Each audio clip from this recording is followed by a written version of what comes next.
Nako, ito na yung paranggulo. I love you. Ba't ka ganyan? May kailangan ka.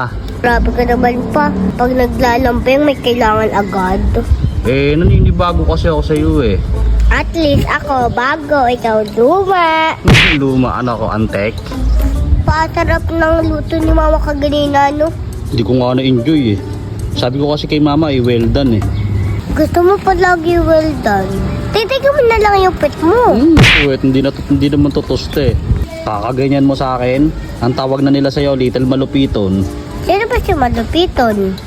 Masalbahay ba sa akin yun? Eto, panoorin mo. Kalala ko yan! Malupiton, shoutout mo naman ako!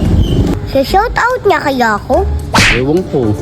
Pag pinansin mo ko, papatalbugin ko to sa bunbunan ng papa ko.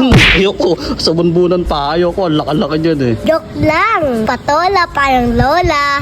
Naniniwala ka sa akin. Ako nga, di na naniniwala sa sinasabi ko eh. Sa sinasabi mo, di ka na rin naniniwala.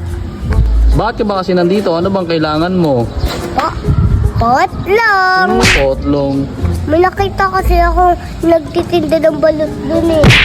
Kaso alam ko namang wala tayong pera. Kaya ka nga napilitan kumain ng diaper eh.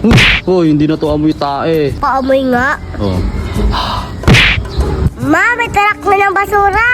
Basura, bibig ko yun. Grabe talaga yung bibig mo pa. Masyadong violente.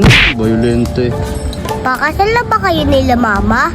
Hindi pa. Paano pag nag-kiss the pride kayo, gaganto siya? Grabe ko naman. Ikaw nga, dalawa na lang yung ngipin mo eh. Nadugo pa yung isa. What? Panganga ko nga. Bakit? Susit ko lang to.